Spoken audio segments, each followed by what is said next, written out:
बांके बिहारी लाल की, बोलो राधा रानी की। अब हम शुरू करते हैं। अब मैं आपसे आग्रह करूंगा कि आप लोग बिल्कुल शांति से महाराज जी को सुने।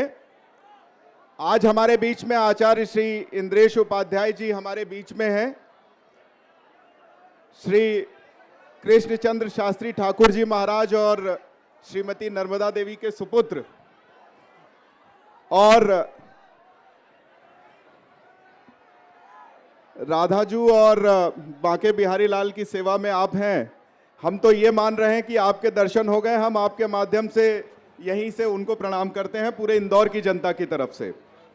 सबसे पहला प्रश्न महाराज जी आपसे, भक्ति पथ आपने शुरू किया यूट्यूब चैनल और आप उस संस्था को शुरू किया। आज पूरा देश भक्ति पथ पर चल निकला है, तो क्या ये आभास आपको तभी से हो गया था कि अब देश भक्ति पथ पर जा रहा है, पहला? और दूसरा, इस कलयुग में भक्ति पथ की कितनी आवश्यकता है? आज के युवाओं को किस तरह से भक्ति पथ पर चलना चाहिए? इन दो प्रश्नों के जवाब मैं आपसे चाहूंगा।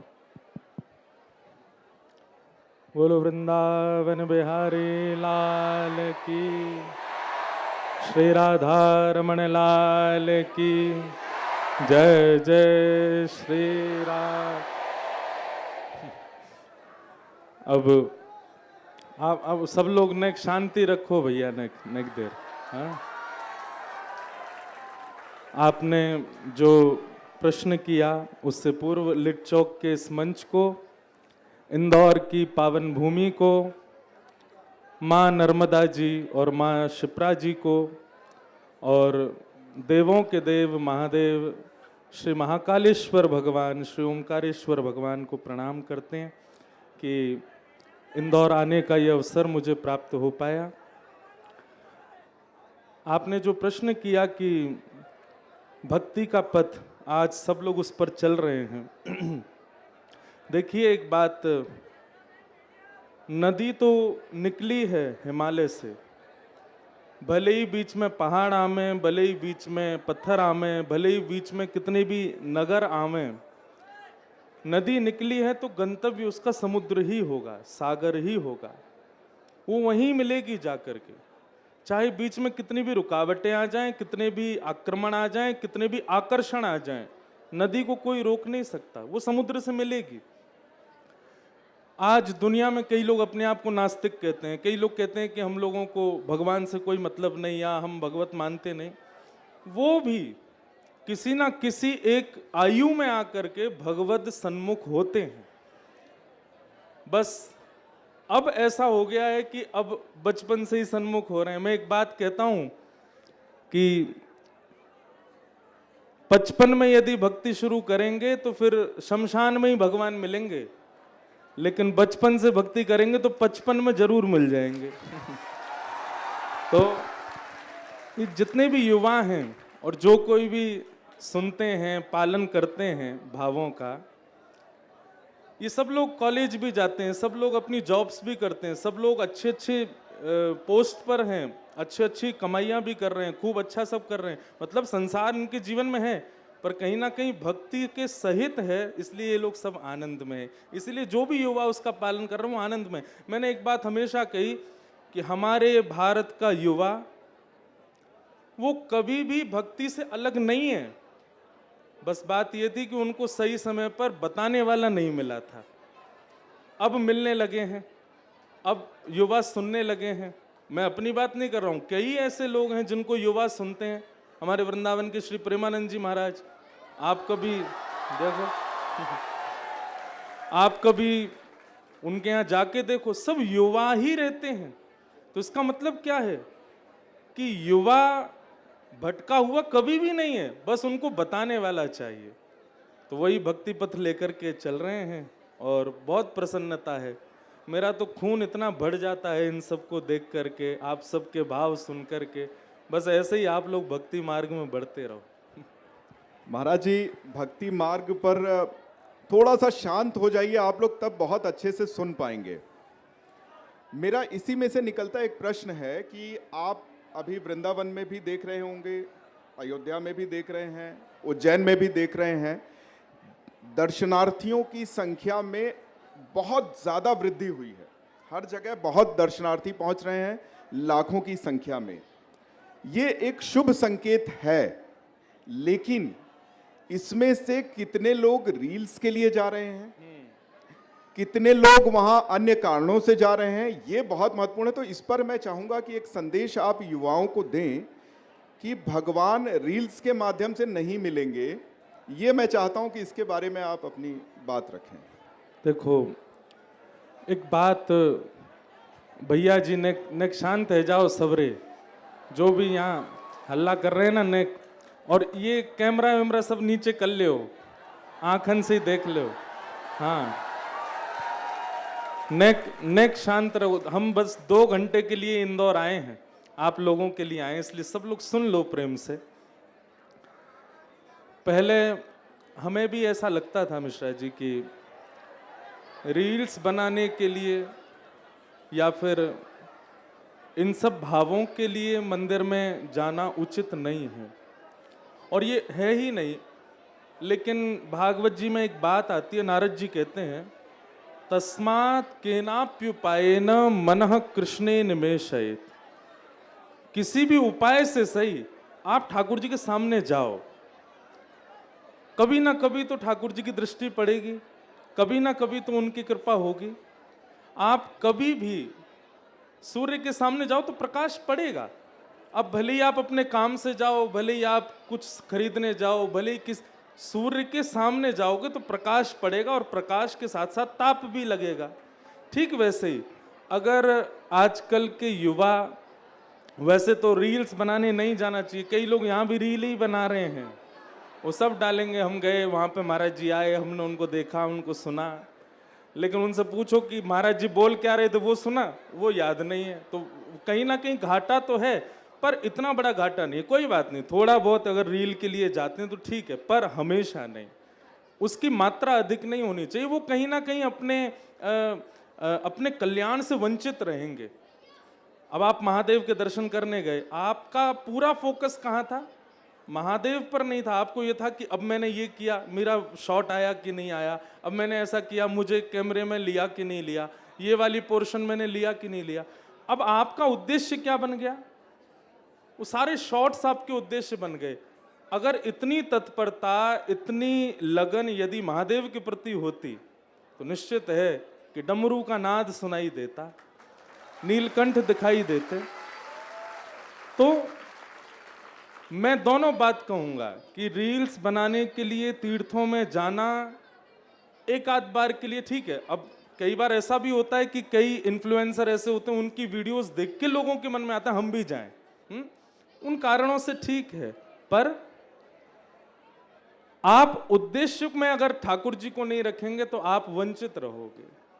उद्देश्य आपका मीराबाई की तरह हो, मीराबाई जहां भी जाती हैं वहां पर ठाकुर जी को ही देखती हैं। मैं देखूं जिस ओर सखीरी, सामने मेरे सांवरिया। मीराबाई का स्वरूप ऐसा था, वो किसी सांवले व्यक्ति को देखती ना तो उसको भी जाके बोलती तुम कितने भाग्यशाली हो। क्यों? तुमको श्री कृष्ण ने अपना वर्ण दिया है। किसी ऐसे व्यक्ति को देखती जिसके पैर ठीक नहीं है, थोड़ा लचक करके चल रहा है, थोड़ा लंगड़ा करके चल रहा है, मीराबाई उसके पास जाती, रोज आती, बोले मुझ पर नहीं कृपा की ठाकुर जी ने, तुम पे कर दी कि तुमको अपनी त्रिभंगता प्रदान कर दी। कोई बहुत शैतान बालक होते हैं ना, उनके माता पिता तो डांट रहे होते, मीराबाई कहती अरे श्री कृष्ण ने अपने एक गुण इसको प्रदान किया। वो सब में ठाकुर जी को देखती थी। क्यों? क्योंकि उनका उद्देश्य श्री कृष्ण है। हमारा उद्देश्य जब बदल, पूरी बात केवल और केवल उद्देश्य पर निर्भर करती है। आप अगर केवल इसलिए उज्जैन गए हैं कि मैं इंस्टाग्राम पर उसकी वीडियोस डालूंगा, मेरे फॉलोअर्स बढ़ेंगे, तो आप ही वंचित रहोगे। तो कहीं ना कहीं एक पुण्य भी बनता है कि आप महाकाल गए, और कहीं ना कहीं आप वंचित भी रहे कि आप उद्देश्य शुद्ध लेकर के नहीं गए। भगवान श्री कृष्ण, अभी मैं किसी से बात कर रहा था बाहर, तो मैंने कहा कि आप वृंदावन दर्शन के लिए गए हैं, तो उनका कहना था कि नहीं, अभी तक ठाकुर जी ने बुलाया नहीं है। तो मैं कहीं आपको सुन रहा था, कहीं आपने कहा था कि ठाकुर जी के बुलाने से आप वृंदावन नहीं पहुंचेंगे। तो इसके बारे में मैं चाहूंगा कि आप बताएं कि ठाकुर जी के बुलाने से वृंदावन क्यों नहीं पहुंचेंगे, किसके बुलाने से पहुंचेंगे, ताकि ये लोग उनकी आराधना करें और वहां पहुंचें दर्शन के लिए। वैसे तो इन सबको पता है कि किसके बुलावे से वृंदावन आते हैं। हमने एक बात कही है, आप इंदौर से ट्रेन में बैठ गए तो समझ जाओ ठाकुर जी बुला रहे हैं। आप ट्रेन से आगे निकल गए, वृंदावन की ओर बढ़ने लग जाए तो भी समझ जाओ ठाकुर जी बुला रहे हैं। आप मथुरा स्टेशन पर पहुंच गए तब भी सोचना ठाकुर जी बुला रहे हैं। बाहर स्टेशन से आकर के आपने ऑटो में, टैक्सी में, गाड़ी में सामान रख दिया तब भी सोचना ठाकुर जी बुला रहे हैं। पर जब वृंदावन में प्रवेश कर जाओ तब समझना नहीं, किशोरी जी बुला रही थी। क्यों भैया? ठाकुर जी बुलाएंगे ना तो बीच में कहीं भी आपके रुकावट आ सकती है, बाधा आ सकती है, आप वापस हो सकते हो। पर वृंदावन में आप जिनकी इजाजत से पहुंचे वो तो हमारी किशोरी जी है, उन्हीं की कृपा से ही आ सकते हैं। और ये बात कोई इन लोगों की चीख सुनने के लिए या कोई बड़ी बड़ी बात करने वाली ये कोई बात नहीं है, ये वास्तविकता है। हमारी श्री जी की कृपा के बिना, हमारी किशोरी जी की कृपा के बिना आप वृंदावन में एक क्षण नहीं रह सकते, एक पल नहीं जा सकते। एक कथा सुना है छोटी सी। अरे रुक जाओ ने बोलन तो दो। कंस कहां रहता था? मथुरा में। कंस ने पूतना को भेजा, अघासुर को भेजा, बकासुर को भेजा, धेनुकासुर को भेजा, इतने राक्षस भेजे, स्वयं क्यों नहीं गया कभी? एक बार कंस ने प्रयास किया था। जब कंस वृंदावन की ओर दृष्टि जैसे ही कंस ने करी तो हमारी किशोरी जी, हमारी, देखो बहुत बढ़िया बात बता रहे हैं, नहीं सुनोगे तो वंचित रहोगे। घिच पिच की सही सुन लियो। हाँ बस नेक्स्ट सुन लियो, थोड़ी देर सुन लो। तो कंस जैसे ही वृंदावन की ओर जाने लगा तो किशोरी जी ने अपनी सब सखियों से पूछा कि ये कौन आ रहा है वृंदावन की ओर? तब सब सखियां बोली ये वही क्रूर राक्षस है जो हमारे श्याम सुंदर को मारने के लिए कभी पूतना भेजता है, कभी अकासुर भेजता है, कभी बकासुर। इसको लगा 3-4 राक्षस मर गए, अब मैं ही जाके प्रयास करता हूं, खुद आ रहा है। तो किशोरी जी को जैसे ही पता चली कि श्याम सुंदर को पीड़ा देने वाला वो कंस आ रहा है तो किशोरी जी ने कुछ नहीं किया, केवल अपनी भ्रगुटी टेढ़ी की। अच्छा, कथा ऐसी आती है कि सब सखियां बोली कि हे श्यामाजू, आप तो केवल अपनी भ्रगुटी टेढ़ी करो, ये जल करके राख है जाएगा। पर हमारी किशोरी जी बड़ी दयालु है, बड़ी कृपालु है, ऐसा कर ना सके। उन्होंने क्या किया? बोले क्रूर राक्षस वृंदावन आ रहा है, क्यों ना वृंदावन की नेक सेवा करवा में यहां से। तो जैसे ही कंस ने वृंदावन में प्रथम चरण रखा, रखते ही वो एक गोपी के रूप में परिवर्तित हो गया, गोपी बन गया। नाक में नथनी आ गई, बड़े बड़े केश है गए, बिल्कुल स्त्रियों जैसा उसका स्वरूप बन गया। अब तो कंस घबरा गया, बोले ये क्या हुआ? मैं तो मथुरा का सम्राट हूं, मैं तो मथुरा का राजा हूं, ये मैं गोपी कैसे बन गया? और सुंदर गोपी नहीं बना, ऐसी गोपी बना कि उसको कोई देखना ही नहीं चाहता है।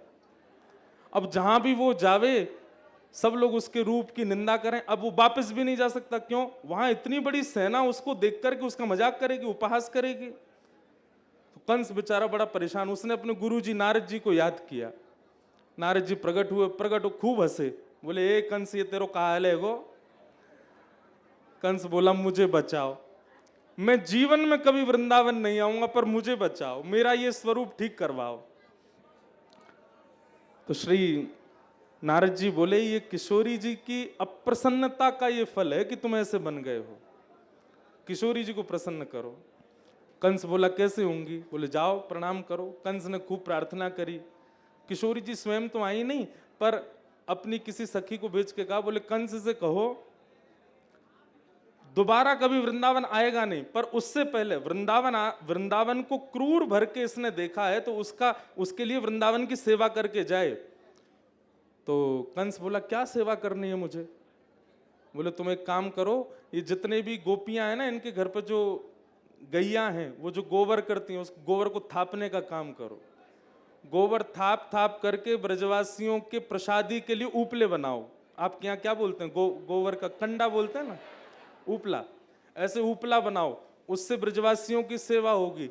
ब्रजवासियों की सेवा से तुम्हारा पाप जब कम होगा तब तुम पुनः कंस बनोगे, फिर दोबारा कभी वृंदावन आना नहीं। अगली बार यदि वृंदावन की तरफ आए, इस बार तो तुम गोपी बने हो, अगली बार सोच लेना क्या बनोगे। तो कंस ने सब ब्रजवासियों के यहाँ जा जा करके गोबर उठाए, गोबर के कंडा थापे। उसका रूप ऐसा कि कोई उसको प्रेम भर के देखता नहीं था। खूब कंडा थाप थाप करके जब उसको उसके ऊपर श्री जी को दया आ गई तो वो पुनः कंस बना और दौड़ा महाराज चौकड़ी बाहर के मथुरा। बोले दोबारा नहीं जाऊंगा वृंदावन। उसके बाद फिर ठाकुर जी को ही बुलवाया मथुरा। तो इसलिए वृंदावन जाने का मन बन रहा है तो ठाकुर जी बुला रहे हैं, वृंदावन जाने की टिकट हो गई तो समझो ठाकुर जी बुला रहे हैं, ट्रेन में बैठ गए, फ्लाइट में बैठ गए तो ठाकुर जी बुला रहे हैं, दिल्ली से वृंदावन की ओर चले गए तो समझो ठाकुर जी बुला रहे हैं। लेकिन जब वृंदावन में प्रवेश हो जाओ तो यही समझना हमारी किशोरी जी बुला रही थी, श्यामा जी बुला रहे हैं। मतलब वृंदावन में राज किशोरी जी का ही है। हमारे माई श्यामा जू को राज, जाके अधीन सदा ही सांवरो, या ब्रज को सरताज। हमारे माई श्यामा जू को राज।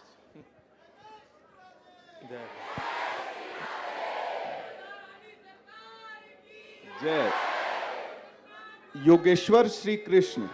इस कार्यक्रम का नाम लिट चौक इतना बढ़िया है, परंतु हम थोड़ी बहुत देर और रह गए तो इस कार्यक्रम का नाम ब्रज चौक हो जाएगा। ये सब याकू ब्रज ही बना देंगे। आशीर्वाद उन्हीं का है जिससे ये चौथा सत्र हम सफलतापूर्वक आयोजित कर पा रहे हैं। और मैं एक प्रश्न ये करना चाहूँगा, योगेश्वर श्री कृष्ण को लोग अलग अलग रूपों में पूछते हैं।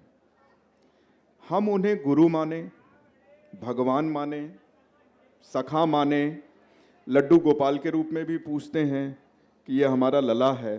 तो हमें किस रूप में मानना चाहिए और अलग अलग रूपों में मानने के साथ ही हमें क्या क्या ध्यान रखना चाहिए ताकि उनका सम्मान बना रहे? देखो, मुझसे अभी किसी ने आकर के ये कह दिया कि आप मिश्रा जी को अपना चाचा मानो। मैं मान पाऊंगा? नहीं मान पाऊंगा। ये मानने वाली चीज नहीं है। मैं तो कहता हूं लोगों से कि दो संबंध आप बनाओ ठाकुर। ये बहुत घनिष्ठ संबंध आपके चाहने से नहीं बनेगा, ठाकुर जी के चाहने से ही बनेगा। दो संबंध सबसे अच्छे हैं संसार में ठाकुर जी से बनाने के लिए। सबसे पहला सखा, ठाकुर जी को अपना सखा मानो, ये हमारे सखा हैं। और दूसरा सबसे बढ़िया संबंध है गुरु, गुरु मानो। इनके अलावा जितने भी संबंध हैं, तोहे मोहे नाते अनेक मानिए जो भावे, ज्यों त्यों तुलसी कृपाल चरण शरण पावे। गोस्वामी तुलसीदास जी कहते हैं कि अनेक नाते हैं ठाकुर जी से, हम चाहे जो मान सकते हैं, पर हमारे मानने से काम बनेगा नहीं। हमारे काम, हम केवल दो ही संबंध बना सकते हैं, या तो मित्र का या फिर गुरु का। अच्छा, एक और बात, व्यक्ति बिगड़ता और संभलता इन दोनों से ही है। वो बिगड़ेगा तो भी गुरु अगर ठीक नहीं होंगे तो भी बिगड़ जाएगा, संभलेगा अगर गुरु ठीक होंगे तो संभल जाएगा। ऐसी सखा, अगर सखा उचित नहीं होगा तो भी वो व्यक्ति अपने पद से भ्रष्ट हो सकता है, और सखा अच्छा होगा तो उसको कुछ बना भी देगा।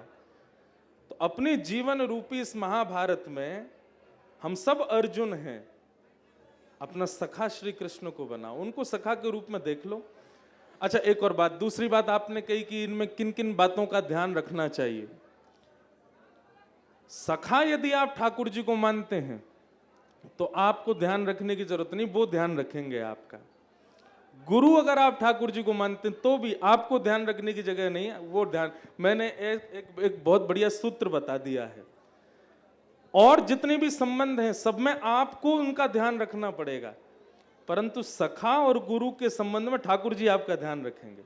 मैं क्या कहता हूं, ठाकुर जी मेरे सखा हैं, ठाकुर जी ध्यान रखेंगे ये कहीं गिर नहीं जाए, इससे कुछ, बस एक चीज का ध्यान रखना है, क्या, अगर सखा कहा है तो उस सखत्व का निर्वहन उसी भाव से करो। कई लोग क्या करते हैं, ठाकुर जी को सखा मानते हैं तो वो सबको दिखाते हैं, अरे ये तो हमारो सखा है, कन्हैया तो हमारो सखा है, अरे ये बांके बिहारी मेरा सखा है। बताना नहीं है, वो गोपनीय होना चाहिए। आज प्रधानमंत्री अगर किसी के मित्र हों, वो व्यक्ति सोशल मीडिया पे अपडेट नहीं कर सकता कि प्रधानमंत्री मेरे मित्र हैं, मैं उनके संग चाय पीता हूं, मैं उनके संग भोजन करता हूं। उसको गोपनीय रखना पड़ेगा। तो बस दो बातों का ध्यान रखना है। पहला तो आप अपना संबंध निर्वहन करो, सखा मानते हो तो सखा की तरह ही उनके साथ व्यवहार करो, और दूसरी बात, उसको गोपनीय रखो। अगर आप किसी के साथ वृंदावन जा रहे हो तो फिर आपको यही दिखाना है कि नहीं आप भक्त हो, लेकिन मन ही मन, लाला तू तो मेरो सखा है, तू तो सब जाने, तू तो मुझे हर तरीका ते माने। वो गोपनीय होना चाहिए, प्रकट नहीं हो, बगल वाले को पता ना चले कि आप उनको सखा मानते हो। तो ये दो बातों का ध्यान रखा जाए तो आपका संबंध उचित चले। तालियां कुछ कम आ रही हैं। अच्छा, मैं खुद इतने सम्मोहन में बंध गया कि मैं भूल गया कि मुझे पूछना है, और मैं सुनने में लग गया। फिर जब आप रुक गए तो मुझे लगा कि अच्छा मुझे पूछना है। तो वो जो जादू है, चूंकि मित्र की बात हुई, सखा की बात हुई, तो यहाँ युवा पीढ़ी के बहुत से बच्चे हैं। मैं ये आपके माध्यम से कहलवाना चाहता हूँ कि मित्र कौन, कैसे मित्र बनाएं, क्योंकि आजकल जो बच्चे रील में व्यस्त हैं, जिनका हाथ ऐसे बहुत तेजी से चलता है, उनको मित्र बनाते समय क्या क्या चीज़ें देखना चाहिए, मित्र कौन अच्छा होता है, इसके बारे में शास्त्र क्या कहते हैं? ये मेरे हिसाब से मित्र वो अच्छा नहीं जो आपकी कामनाएं पूरी करवाए। रात में फोन करे 11 बजे, चलें भैया 56 कुछ खा के आवे, हाँ, वो मित्र उचित नहीं। मित्र वो उचित जो आपका एक, हर व्यक्ति, एक बात बहुत ध्यान से सुनिएगा, संसार में कोई भी व्यक्ति ऐसे खाली बैठने को नहीं आया। ठाकुर जी ने हर एक व्यक्ति को एक उद्देश्य से भेजा है संसार में। हम सबसे कुछ ना कुछ ठाकुर जी को उम्मीद है, मुझसे उम्मीद है, आपसे उम्मीद है, और कहीं ना कहीं हम दोनों जो ठाकुर जी ने उम्मीद रखी है उसका पालन कर रहे हैं शायद। इसीलिए आप लोग प्रेम कर रहे हो, इसीलिए आप लोग बुला रहे हो, इसीलिए आप लोग स्नेह कर रहे हो। ये उम्मीद जो ठाकुर जी की, ये सबसे है, हर एक व्यक्ति से है। कोई भी व्यक्ति संसार में केवल खाने पीने, हंसने बैठने, रोने मरने के लिए नहीं आया है। ठाकुर जी को हर व्यक्ति से एक उम्मीद है। आपकी उस उम्मीद को आपके भीतर जो प्रकट करा दे, वही आपका मित्र है, वही आपका सखा है। जो आजकल ऐसे मिलते नहीं है, आपकी ताली से फेक न्यूज गई है, ऐसे मित्र हैं नहीं जो आपकी उम्मीद को प्रकट करवाते हो। आजकल के मित्र कैसे हैं? क्या कर रहे हो? पढ़ रहा हूं। अरे यार क्या पढ़ रहा है तू, चलना आना थोड़ा करते हैं, यहां जाते हैं, वो करते हैं, ऐसा करते हैं। मैं एक बात कथा में कहता हूं, पत्नी सुंदर बहुत है तो वो पत्नी अच्छी नहीं, बच्चे आज्ञाकारी हैं वो बच्चे अच्छे नहीं, माता पिता हमारी सारी कामनाएं पूरी करते हैं वो माता पिता अच्छे नहीं, मित्र जो हमारी इच्छा पूरी करवाता है, सुख दुख में साथ रहता है, वो मित्र अच्छा नहीं। सारे संबंध वो अच्छे जो आपको कहीं ना कहीं एक श्रेष्ठ व्यक्ति बनाते हैं। और मैं अगर अपने भक्ति पथ की बात कहूं, मित्र वही, गुरु वही, पत्नी वही, बालक वही जो हरि सो मिलावे, जिसके कारण आपको अब यहां जरूर ऐसे कुछ मित्र होंगे जो जबरदस्ती अपने मित्रों को लेके आए हैं, चलो वृंदावन से महाराज जी आ रहे हैं, चलो उनको सुनने चलो। भैया अगर आपका ऐसा कोई मित्र यहाँ बैठा है जो आपको हाथ पकड़ के स्कूटी पे बैठा के, बाइक पे बैठा के लेके आया है, जीवन भर उस मित्र को छोड़ना नहीं, वो सबसे बढ़िया मित्र है। क्यों? क्योंकि अधिकतर मित्र कहां ले जाते हैं? वहां ले जाते हैं जहां आप अपने स्तर से थोड़े नीचे ही जाते हो। मित्र वो अच्छा जो आपको ऐसी जगह लेके जाए जहां आप अपने स्तर से और निखर के आओ, कुछ नया सीख पाओ। तो जो मित्र यहाँ अपने मित्रों को लेकर के आए हैं, उन सबको हैप्पी फ्रेंडशिप। आपकी ये मित्रता, बहुत अच्छा मित्र मिला है आपको, उसका साथ कभी मत छोड़ना, सदा उसके संग रहना। तो आप इस बात को ध्यान रखिएगा, ये बैग लेके जो आगे बैठे हुए लाल मरून शर्ट में भाई साहब, आप अपने मित्र को मत छोड़िएगा क्योंकि आप यहाँ जबरदस्ती लाए गए हैं। अच्छा, ये जबरदस्ती आए हाँ, हैं? मैंने देख लिया, जब जैसे ही आपने कहा तो तुरंत उन्होंने आप भैया इशारा जबरदस्ती किया। आए हो? तो महाराज जी, मेरा अगला प्रश्न है कि कलयुग कब शुरू हुआ? क्योंकि कई लोग प्रश्न करते हैं कि कलयुग समझ में नहीं आता है, कलयुग है क्या? अच्छा, हमने राक्षस सुन रखे हैं, ये राक्षस हुए, वो राक्षस हुए, कलयुग में कोई राक्षस दिखता नहीं है इन लोगों को। तो कलयुग प्रारंभ कब हुआ? कलयुग के राक्षस कौन कौन है जिनसे हमें खुद को बचाना है?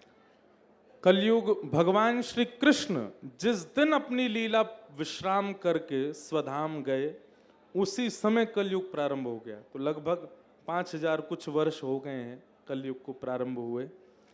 दूसरी बात, सतयुग में राक्षस का नाम हिरण्यकश्यप, त्रेता में राक्षस का नाम रावण 3 अक्षर, द्वापर में कंस 2 अक्षर, और कलयुग में राक्षस में। यानी ये अहम सबसे खतरनाक कलयुग क्यों है पता है? क्योंकि कलयुग में 1 या 2 राक्षस नहीं है। आपको ही नहीं पता कि आपके बगल में जो बैठा उसके भीतर कैसा राक्षसत्व है, वो क्या विचार कर रहा है, वो क्या सोच रहा है। सतयुग त्रेता द्वापर में बहुत इजी था कि एक राक्षस है, सबको पता है वो वहां है। पर इस कलयुग में हर घर में राक्षस बैठा है, क्योंकि कलयुग स्वयं ये युग ही राक्षस है।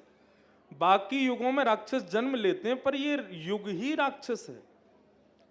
यहां पर व्यक्ति की विचारधारा, व्यक्ति का स्वभाव, व्यक्ति के कर्म, कई बार आप तो पुलिस में रहे हैं, आप तो बहुत मुजरिमों से मिले होंगे। वो व्यक्ति जब एक कटघरे के पीछे होता है या जेल में होता है, उस समय कई आपने ऐसे अपराधियों को देखा होगा जो उस समय सोच अपने ऊपर ग्लानि कर रहे होते हैं कि मैंने ऐसा क्यों कर दिया, मैंने ऐसा क्यों कर, मैं ऐसा नहीं था, मुझसे क्यों हो गया, मेरा क्रोध क्यों बढ़ गया। इसका मतलब क्या है? ग्लानि यदि व्यक्ति को हो रही है तो इसका मतलब उसने नहीं किया था, कोई है जो करवा रहा है। और वो मन का जो राक्षस है वही राक्षस है कलयुग में, और वो दिन ब दिन बढ़ता जा रहा है। हम सत्य बता रहे हैं। हम क्यों कहते हैं, या हमारे भारत के सब ऋषि मुनि संत क्यों कहते हैं रोज सत्संग करो, माता पिता को प्रणाम करो, सबको वंदन करो? क्योंकि कलयुग कभी भी एक्टिवेट हो सकता है। आप चाहे कितना भी तिलक लगाते हैं, कितनी भी कथाएं सुनते हैं, कलयुग बहुत बलवान है। वो कभी भी एक्टिवेट कर सकता है अपने राक्षसत्व को आपके चित्त में। जैसे एक बार एक डॉक्टर मुझसे कह रहे थे कि जितनी भी बीमारियां हैं संसार में, सबके सेल्स हमारे अंदर होते हैं, पर जो सेल एक्टिव हो जाता है हम उस बीमारी के संक्रमण में आ जाते हैं। ठीक वैसे ही राक्षसत्व के सेल्स भी हमारे अंदर हैं। मैं कोई दूध का धुला परम पवित्र नहीं हूं, मेरे से भी कई बार कई पाप हो जाते हैं। मैं किसी पर रोष ज्यादा कर देता हूं, कई बार मैं किसी पर क्रोध ज्यादा कर देता हूं, कई बार मैं असमय में भोजन कर ले रहा हूं, कई बार मैं अपने नियमों को तोड़ करके शयन ज्यादा कर ले रहा हूं, तो कई बार मेरा राक्षसत्व भी बढ़ता है। पर क्योंकि सत्संग कांस्टेंट बना हुआ है तो उतना ज्यादा नहीं बढ़ पाता। तो राक्षस कौन है? हम सबकी मति, हम सबकी बुद्धि, हम सबके चित्त में ही राक्षस बैठा है। आप जितने ज्यादा कुसंग में जाते जाओगे उतने सेल्स उसके एक्टिवेट होते जाएंगे और आप ही कलयुग के राक्षस बन जाएंगे। तो एक राक्षस नहीं है, कलयुग में बहुत राक्षस हैं। पता नहीं इस मंच से मुझे नाम लेने चाहिए कि नहीं, पर ऐसे कई राक्षस हुए जिन्होंने पूरी पृथ्वी को हिला दिया था। ओसामा बिन लादेन हुआ। अब मैंने सुना है कि वो अमेरिका में पढ़ा था, वो तो इंजीनियर था, वो तो बहुत इंटेलिजेंट था, तो फिर राक्षस कैसे बन गया? उसके सेल्स, उसका जो संग था वो इतना दूषित था कि उसकी वजह से उसके दूषित सेल्स एक्टिवेट होते चले गए और वो राक्षस बन गया। आप भी अगर कुसंग में बहुत रहने लग जाओगे, आप भी राक्षसत्व में आ ही जाओगे।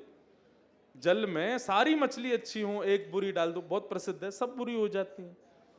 तो कलयुग में कोई राक्षस अलग नहीं है, कलयुग स्वयं राक्षस है और हम सबको वो तैयार कर रहा है कल की भगवान से युद्ध करने के लिए। इसलिए भागवत जी में भी वर्णन है कि कल की भगवान किसी एक विशेष राक्षस को नहीं मारेंगे, हम सब मानवों के चित्त में जो राक्षसत्व प्रकट हो गया है उसी को ही नष्ट करेंगे। तो कलयुग में राक्षस कोई और नहीं, हमारा व्यवहार, हमारा स्वभाव, हमारी मनस्थिति ही राक्षस बनेगी। बिल्कुल सही कहा महाराज जी, लेकिन अब प्रश्न ये उठता, अच्छा आप लोगों में से सोमनाथ कौन कौन गया है? तो क्या आपने वो स्थान देखा है जहां पर श्री कृष्ण जी ने अपनी लीला छोड़ी थी? कम लोगों ने देखा है। द्वारका सोमनाथ जो लोग भी जाएं एक बार जरूर जाएं वहां पर। तो मेरा अगला प्रश्न इसमें यह है महाराज जी कि कलयुग में मैं राक्षस, अब इस मैं से छुटकारा कैसे पाएं? इस मैं से बचने का रास्ता क्या है? और पूजा पद्धति जो हमारे यहाँ है उस पर, उसमें क्या क्या चीजें करनी चाहिए, किस तरह पूजा करनी चाहिए? क्योंकि मैं देखता हूँ लोग जाते हैं महाकाल मंदिर में, सामने खड़े होते हैं, अच्छा त्रिशूल बनवाते हैं और दोनों हाथ ऊपर करके कहते हैं जरा फोटो खींच लो जिसमें पूरा शिखर तक आ जाए। तो ये भी एक पद्धति है। दूसरी पद्धति ये है कि उसी प्रांगण में या द्वारकाधीश के प्रांगण में कहीं भी खड़े होकर के हाथ जोड़ के वो याद करते हैं और उनको आशीर्वाद मिल जाता है। तो इस पर थोड़ा सा, इस मैं से छुटकारा कैसे मिले? पूजा से नहीं बचोगे आप कितना भी त्रिपुंड लगाओ, कितना भी ऊर्ध्वपुंड लगाओ, कितने भी आप इंदौर में रहने वाले रोज सुबह महाकाल की भस्म आरती करो, आप यदि इससे सुधर जाओगे तो ये सब तो रावण भी करता था। रावण भी त्रिपुंड लगाता था, रावण भी नित्य महादेव की आराधना करता था। मेरा उन लोगों, वो लोग बुरा नहीं मान जाना जो जाते ही हैं महाकाल, हफ्ता में एक बार भी जाते हो, लेकिन पूजा से आपका मैत्व जो है, अहम जो है वो नष्ट नहीं होगा। अहमत्व तो एक बात बहुत बहुत अच्छी, अभी हमारे यहाँ कथा चल रही थी कल तक, पूज्य श्री राजन दास जी महाराज की, बहुत अच्छी एक बात उन्होंने कही। महाराज जी बोल रहे थे भगवान के साथ रहना सरल है। हम सबके घर में ठाकुर जी हैं, ठाकुर जी को घर में रखना, ठाकुर जी के संग रहना सरल है, लेकिन ठाकुर जी के जो जन हैं, वैष्णव हैं, जो संत हैं, उनके संग रहना बहुत कठिन है। क्यों? आप ठाकुर जी का भोग लगाओ, अब उसमें नमक नहीं था या मिर्च ज्यादा, ठाकुर जी शिकायत थोड़ी करेंगे आपसे, अरे कैसी दाल बना के लाए हो, या में नमक इतनी ज्यादा। लेकिन आपके बच्चे शिकायत कर देंगे, पिताजी आपने ऐसी दाल बनाई, ऐसी सब्जी बनाई। तो ठाकुर जी के संग रहना सरल है, ठाकुर जी के जनों के संग रहना बहुत कठिन है। उसी से ही मैत्व नष्ट होगा। क्या? जो ठाकुर जी के, उनके संग रहना प्रारंभ कर दो, सत्संग प्रारंभ कर दो। क्या है ना कि हम लोग केवल उठना जानते हैं, खड़ा होना जानते हैं, केवल सीना चौड़ा करना जानते हैं, ऊपर देखना जानते हैं, झुकना नहीं जानते। हम सब ने स्कूल में पढ़ा है, नमन्ति फलिनो वृक्षा नमन्ति गुणिनो जना शुष्क काष्ठानि मूर्खाश्च न नमन्ति कदाचन।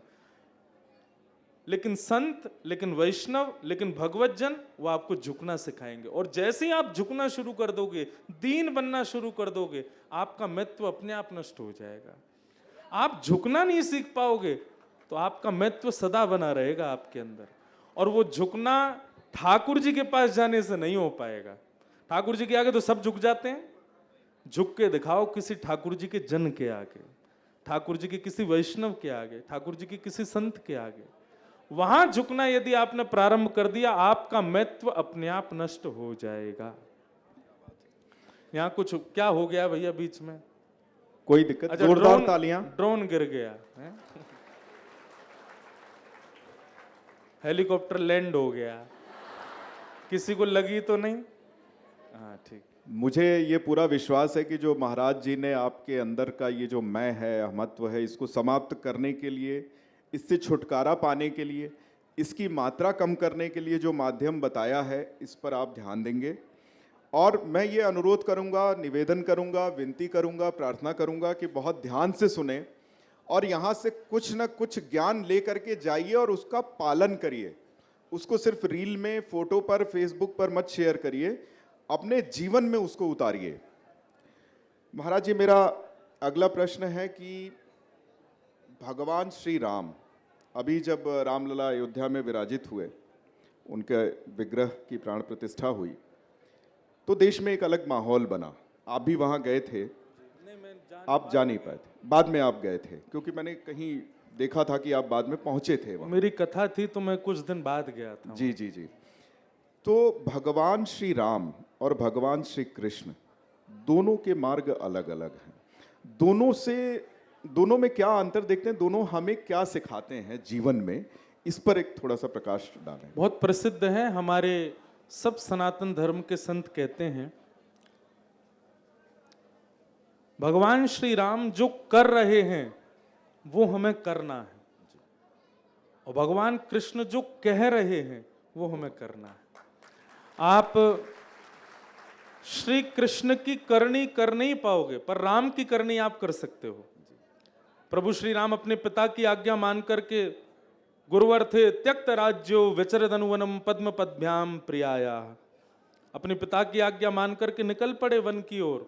हम भी पिता की आज्ञा माने, वन जाने की नहीं मानो, पर अब कौन बालक जाएगा वन में? अब पता है पिता नहीं भेजते, बच्चे खुद ही चले जाते हैं, और वन नहीं जाते हैं, बम्बई जाते हैं, दिल्ली जाते हैं, कोलकाता जाते हैं, बड़े बड़े शहरों में जाते हैं, खुद ही छोड़ के चले गए घर।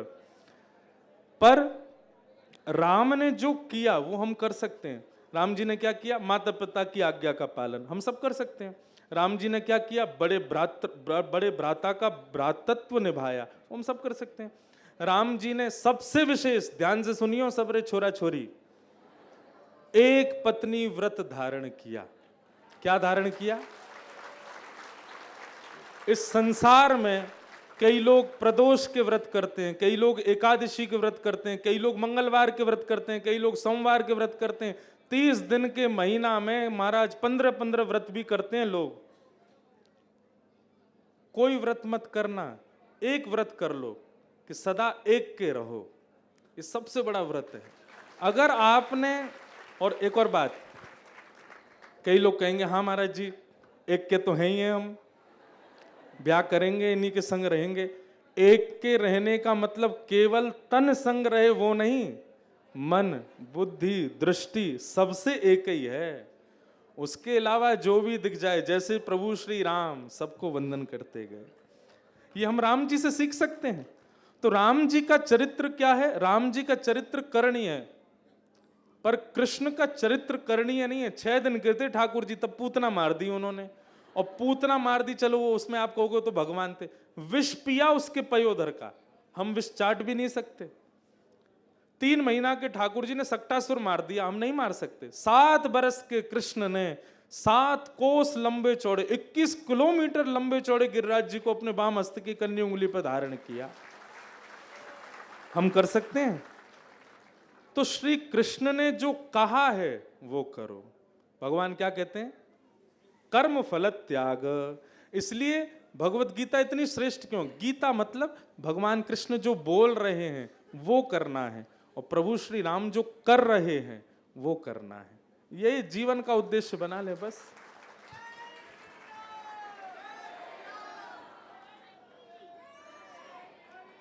वृंदावन में महाराज जी जो श्री निधिवन है, बहुत सारे लोग गए होंगे लेकिन उसकी कथा किसी को मालूम नहीं है, तो उस कथा पर भी प्रकाश डालें। निधिवन हमारे वृंदावन के सबसे प्यारे और सबसे आकर्षक ठाकुर जी श्री वृंदावन बिहारी लाल, वो निधिवन में ही प्रकट हुए।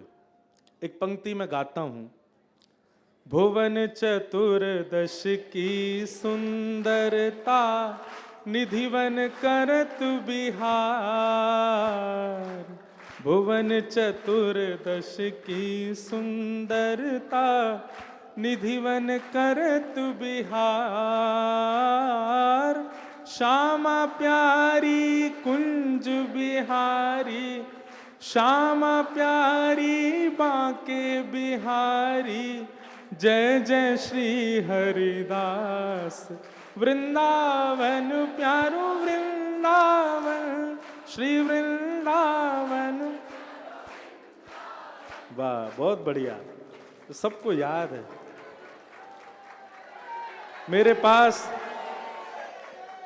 मेरे पास अगर कुछ होता तो मैं आप सबको बंटवा देता अभी। इतना मुझे अच्छा लग रहा है। मुझे आगे बंबई निकलना है 10 बजे, लेकिन मेरा मन नहीं कर रहा अब जाने का। अच्छा, पहले हमारे लिट चौक के सब सदस्यों ने मिश्रा जी ने, मौसम और जो भी यहाँ के वो भैया, उनका नाम क्या है जो प्रमुख हैं यहाँ? हाँ, धरा पांडे और निखिल दवे। धरा पांडे और निखिल दवे। धरा पांडे जी और निखिल दवे जी, वो तो मुझसे मिलने भोपाल भी आए थे। उनका ऐसा मन था कि आपका लास्ट सेशन रखेंगे ताकि खूब देर तक आपका चले, पर मुझे एक ही दिन है मेरे पास, तो मुझे बम्बई जाना है। नहीं तो आप लोगों का इतना प्रेम देख के मेरा मन नहीं कर रहा कि मैं जाऊं। देखो, निधिवन, हमारे ब्रज में 7 ठाकुर हैं, उनमें 7वें ठाकुर श्री वृंदावन बिहारी लाल, जहां सब दर्शन करने जाते हैं। श्री वृंदावन बिहारी लाल जी को एक परम साधक हुए हमारे ब्रज में। भगवान किशोरी जी की आपने 2 सखियों के नाम सुनोगे, ललिता और विशाखा। तो श्री ललिता जी जो हैं, वही ललिता जी कलयुग में स्वामी श्री हरिदास जी के रूप में प्रकट हुई। तानसेन के गुरु जी, आप ग्वालियर में आप रहते हैं, तो ग्वालियर में जो तानसेन के गुरु जी स्वामी श्री हरिदास जी, वो निधिवन में विराजते थे, वहां बैठ के भजन करते थे। उनके भजन, उनके संगीत, उनके प्रेम से एक कुंज में से श्री कुंज बिहारी लाल, वृंदावन बिहारी लाल प्रकट हुए। तब से निधिवन की जो महिमा है वो और ज्यादा बढ़ गई। सब लोग इधर देखो, इधर देखो, इधर देखो, यहीं देखो, कथा सुनो। तो तब से निधिवन की महिमा। बाकी अब आप कहें स्पेसिफिक निधिवन, उसकी इतनी महत्ता लोगों में एक दूसरे रूप में है कि वहां ठाकुर जी रात में रास करते हैं, वहां ठाकुर जी का रात में रास होता है, सारे वृक्ष। ऐसा केवल निधिवन में नहीं है, मैं फिर क्लियर कर रहा हूं, पूरा 84 कोस ब्रज ऐसा ही है। पर देखने के लिए वैसी दृष्टि चाहिए कि वो लीला हो सके। कई लोग कहते हैं कि यहां रात में रुक जाएंगे तो रात में हमको लीला दिखेगी, सुबह तक हम जीव। आप केवल निधिवन नहीं, वृंदावन के किसी कोने में भी अगर प्रेम भाव से बैठेंगे, आपको वहां भी लीला दिख जाएगी। रघुनाथ दास सठ गोस्वामियों में एक, गौड़िया वैष्णव संप्रदाय के, उनको राधा कुंड में ठाकुर जी के दर्शन हो रहे हैं। स्वामी श्री हरदास जी को निधिवन में दर्शन हो रहे हैं। आपके ओरछा के हरिराम व्यास जी को जुगलवन में दर्शन हो रहे हैं। हितरिवंश महाप्रभु को मदन टेर में दर्शन हो रहे हैं। इसका मतलब क्या है?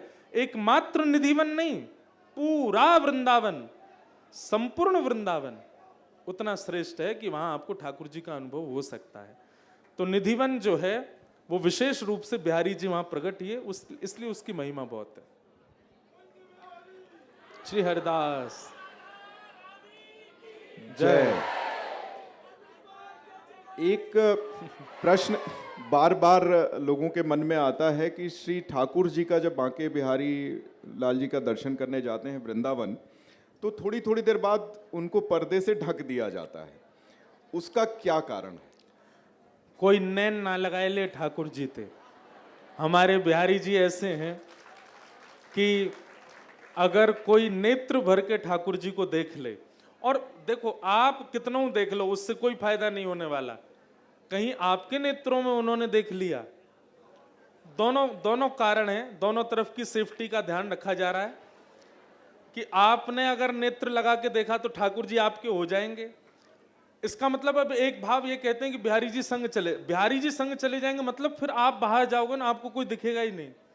आपको सब जगह बिहारी जी दिखेंगे, जहां देखोगे वहां आपको वही दिखेंगे। भले ही मीराबाई मेड़ता में रहती थी, मेवाड़ में रहती थी, पर मीराबाई क्या कहती? प्राण हमारा वहां बसत है, प्राण हमारा वहां बसत है, यहाँ तो खाली खोड़, यहाँ तो खाली। मुझे कोरस वालों को लाने की जरूरत नहीं है, मैं इतना आनंद में आ गया हूं आज।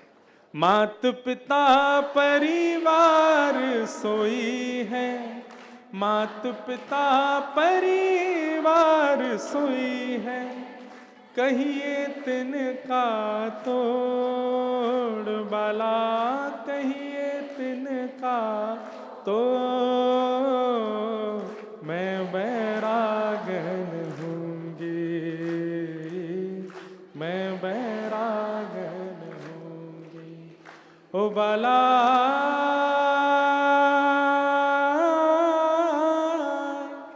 मैं बैरागन हूँगी हूँगी, मैं बैरागन हो, मैं बैराग। तो अगर आपने बिहारी जी को जी भर के देख लिया, फिर आपको माता जी नहीं दिखेंगी। माता जी को देख के ओ बिहारी जी साड़ी पहन के आ गए, पिताजी को देखोगे ओ पिताजी ने मूछ रख ली, हमारे बिहारी जी ने मूछ रख ली। बच्चे नहीं दिखेंगे, फिर आपको संसार से आप उदासी हो जाओगे, फिर 56 जाने का मन नहीं करेगा, फिर तो 84 कोस करने का मन करेगा। फिर तो बिहारी जी में पर्दा इसलिए लगाया जाता है कि भाई पूरा संसार ब्रज में ही बस जाएगा, अगर ज्यादा देर इनको निहार लियो तो बीच बीच में पर्दा करते रहते हैं।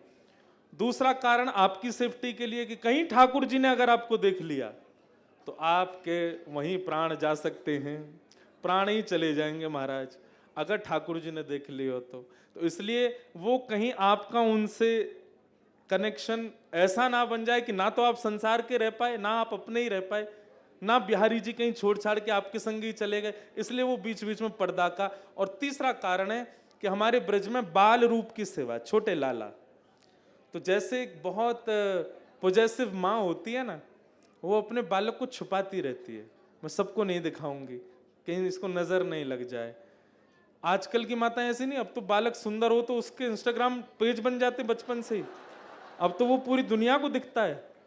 पर यशोदा मैया कैसी हैं, वो अपने लाला को छुपा के रखती हैं। तो हमारे यहाँ ऐसा भाव है कि बिहारी जी छोटे से लाला हैं, इतने लोग देखने आ रहे हैं, कहीं कोई अपनी तीव्र दृष्टि से लाला को कहीं संकुचित नहीं कर दे, कहीं कोई पीड़ा नहीं। हमारे ठाकुर जी इतने कोमल हैं, अगर आपने क्रोध से देख लिया तो रोने लग जाएंगे। अब है तो वो जगत नियंता जगदाधार, पर ब्रज में उनकी स्थिति ऐसी, तो इसलिए बार बार पर्दा करते हैं कि यहाँ पे कोई ऐसे ना देख ले कि बिहारी जी को पीड़ा हो, इसलिए पर्दा होता है।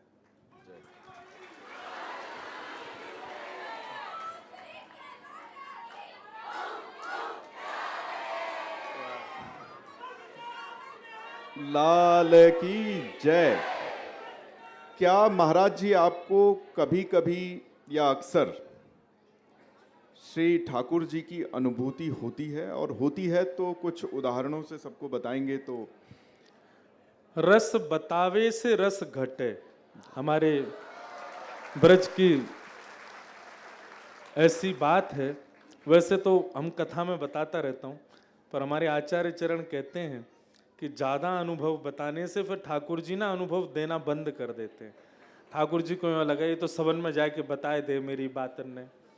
आपको पता हमारे, अब मैं तो निकल गई ये बात, हमारे लाल जी भी आए हुए हैं इंदौर में, लेकिन घबरा जाएंगे बेचारे, डर जाएंगे, इसलिए आप लोग मानसिकी प्रणाम कर लो उनको, क्योंकि जय हो ठाकुर जी का अनुभव तो होता ही है। और एक बात आप सबको कहूं, मैं कहता ही हूं, कई पॉडकास्टों में भी कहा, कथा में भी कहता हूं, ठाकुर जी का प्रत्यक्ष दर्शन करने की स्थिति हमारी नहीं है। हम संसार की इंद्रियां, इन नेत्रों से हमने जाने क्या क्या देखा, इन कानों से हमने जाने क्या क्या सुना, इस जिह्वा से हमने जाने क्या क्या पाया है, खाया है, इन त्वचा से ना जाने क्या क्या छुआ है।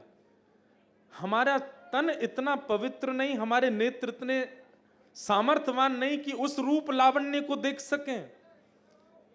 हम केवल अनुभव कर सकते हैं उनका, इसलिए अनुभव होता है, अनुभूति होती है। अनुभव कैसा होता है कि अब मेरे तो बहुत सारे अनुभव ऐसे हैं कि जैसे कभी दर्शन करने जाएंगे हम, तो दर्शन करने से पहले मैं विचार कर लेता हूँ। अब ये तो वो अनुभव बता रहा हूँ जो मैं पहले बता चुका हूँ, नए वाले ज़्यादा नहीं बताऊँगा।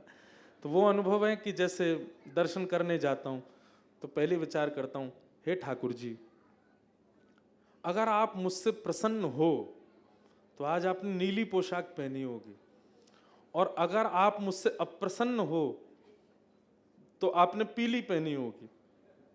अगर आप न्यूट्रल हो तो मैं नहीं बोल रहा, आपने कुछ भी पहना होगा, ना प्रसन्न हो ना दुखी हो। और फिर जब मैं मंदिर में जाता हूं तो अनुभव होता है। ये सब कर सकते हो, ये सब कर सकते हैं, आप भी कर सकते हैं। पहले से ही विचार कर लो जैसे ही आप भीतर जाओगे, कहीं ठाकुर जी नीली पोशाक में मिल गए तो किसी संगीत की जरूरत नहीं पड़ेगी, नाचने लग जाओगे। ओ हो मुझसे प्रसन्न है, ये मुझसे खुश बैठे हैं, नीली पोशाक में बैठे हैं। ऐसे में बहुत अनुभव मैंने किए। जैसे मैं विचार करूं, अभी ऐसा किया नहीं, मानो ऐसा होता है मैं इंदौर जाऊं और इंदौर में जब जितने लोग मुझे मिलें वो सब लोग कोई मुझे चित्र, अब यहाँ बहुत सारे लोग चित्र बना के लाए हैं। वो एक बहन पीछे से कुछ दिखा रही हैं, ये देखो यहाँ बैठे हैं, ये यहाँ रखा है, वहाँ पीछे भी है, देखो कितने चित्र। तो चित्र तो लगभग सब जगह आते ही हैं। तो अब आया कि चित्र बना के लाते हैं, ये लाते हैं, वो लाते हैं, लेकिन कोई माता या कोई बहन अपने घर से कुछ बना के हलवा लेके आवे तो मैं मान जाऊंगा कि ठाकुर जी को ही इच्छा थी तो वो लेके आई। और ऐसा होता है कि एयरपोर्ट से निकले तो वहां जो भीड़ लगी तो उनमें से एक, हम आपके लिए हलवा बना के लाए हैं, नेत्र सजल हो जाते हैं। ऐसे अनुभव बहुत हमारे लाल जी कराते हैं। फिर हमारा एक प्रोसेस है कि हम अपने लाल जी के आगे पर्ची डालते हैं, कोई भी आज्ञा लेनी हो। जैसे अभी हम अब विवाहित हैं, हमारा विवाह नहीं हुआ, रोज आते हैं संबंध, तो हम अपने लाल जी से, माता जी पिताजी कहते हैं तो हम अपने लाल जी से कहते हैं लाल जी करें कि नहीं करें। तो हमारे ठाकुर जी अभी तक तो नो ही, ना की ही पर्ची उठवाते हैं। तो कई बार हमारी माता जी गुस्सा हो जाती है, वो तोय देखूंगी तेरे लालाए देखूंगी, जे खुद भी ना कर रहो तेरो ना होन देगो।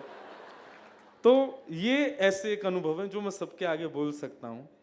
बाकी कई ऐसे अनुभव कथा सुनने वालों को भी होते हैं। जैसे एक अनुभव ऐसा था कि मैंने अभी कुछ दिन पहले बताया था कि ऑस्ट्रेलिया में मैं था, तो वहाँ ब्रिस्बेन में मैं एक घर में गया। वो बेचारे इतने जानते नहीं थे, तो मैंने कहा लाल जी के लिए शुद्ध भोजन आप रसोई में बनाना। वो ठीक है, उन्होंने भोजन बना करके पवा दिया। अब सब कुछ हो गया। अब 1 महीना करीब मेरा सब टूर करके मैं वापस जब भारत आया, एक दिन बहुत लोग मिलने आए थे और एक लड़की आई आगे और बोली महाराज जी आप ऑस्ट्रेलिया में कहीं ऐसी जगह गए थे जहां पर एक ज्यादा बूढ़ी नहीं ज्यादा जवान नहीं ऐसी एक माता जी ने प्रसादी बनाई थी। मैंने भाई बहुत जगह गया था मैं, मुझे तो याद ही नहीं। बोले नहीं, वो उन्होंने रात्रि में पूड़ी बनाई थी और हरी हरी पूड़ी, वो बथुआ की पूड़ी बना करके ठाकुर जी को भोग। अब मुझे आश्चर्य हो कि ये कैसे बोल रही है। तो फिर मैंने कहा एक जगह हरी हरी पूड़ी परोसी गई थी ठाकुर जी के प्रसाद के लिए। बोले उस दिन ठाकुर जी ने भोग नहीं लगाया। मैंने क्यों? बोले वो जो माता जी थी ना, उन्होंने बासी आटे से वो पूड़ी बनाई थी। मतलब बासी कैसे? वो सुबह का गूंदा हुआ आटा उससे पहले वो बना के परिवार को पवा चुकी थी, उसी आटे से आपके लाल जी का प्रसाद बनाया। आपके लाल जी ने स्वप्न में आके बताया कि मैं आज भूखा हूं, मैंने प्रसाद नहीं पाया, और उसको रंग तक दिखा दिया। बोले हाथ में हरी पूड़ी लेके बैठे थे और एक ना ज्यादा युवक ना ज्यादा वृद्ध एक माता वहां खड़ी थी और आप ऑस्ट्रेलिया दौरे पर थे। उस समय का ये मेरा स्वप्न था। मैं वही बताने वृंदावन आई हूं आपको। मैंने ब्रिस्बेन फोन लगाया, उन माता जी से बात की, उनसे उनका नंबर नहीं था, कहीं से निकलवा के। वो तो खुश हो गई, अरे आपको याद हूं मैं। मैंने की मैं तो भूल गया लाल जी को याद हो। फिर मैंने उनसे पूछा कि आपने जो पूड़ी बनाई थी हरी हरी, अब वो रो में आपको पूड़ी इतनी अच्छी लगी कि आप मुझे फोन करके बता रहे हो। मैंने कहा देखो बात सुनो, वो आटा कब गूंदा था? अब ये किसको याद रहता, माताएं तो भूल जाती हैं। बोले तभी था। मैंने कहा नहीं सही बताओ, सुबह आपने पूड़ी बना के बच्चों को पवा दी थी क्या उसी से? तब उन्होंने वो फिर हाँ ना सी, मैं समझ गया कि ये सत्य है। बोले हाँ महाराज जी, बस वो छोटा सा था, उसको स्कूल जाना था, उसको खिला दी थी मैंने। कोई बात है? मैंने कहा नहीं कोई बात नहीं। अब उनको कैसे बताऊं? तो इस प्रकार का अनुभव हमारे ठाकुर जी कराते हैं। ये वो अनुभव हैं, ये अभी भी सुनिएगा, ये वो अनुभव बताए जा रहे हैं जिनको मैं प्रकट रूप से बोल सकता हूं।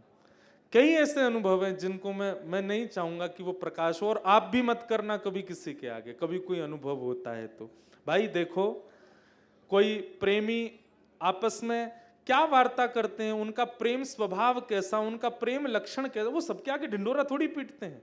पर हाँ, कभी कभी उसके स्वभाव, वो मेरी बहुत केयर करते हैं, वो मेरा बहुत ध्यान रखते हैं, उनको पता है कि मैं ये सब बातें सबके आगे बता दी जाती, पर निजी बातें नहीं। तो इसलिए केवल एक विश्वास मात्र के लिए मैं ये छोटे छोटे कुछ उदाहरण बताएं कि हमारे लाल जी अनुभव कराते हैं, और सबके लाल जी अनुभव कराते हैं, बस करने वाला आपका प्रेम चित्त होना चाहिए। की जय। मैं एक चीज और, जैसे अभी आपने पर्ची वाली बात की कि अपने विवाह के संबंध में आप पर्ची से श्री ठाकुर जी से पूछ लेते हैं हाँ है या ना। एक दो बार ही पूछा है, बार बार नहीं पूछता। नहीं मतलब और भी कुछ इन पर्चियों की उपयोगिता है। आप ठाकुर जी से क्या पर्चियों से ही बात करते हैं? एक चीज ये नहीं, ऐसा बीच नहीं, में रोक रहा हूं ताकि ये लोग भी कुछ सीख सकें। बहुत संकोच में नहीं डालना ठाकुर जी को।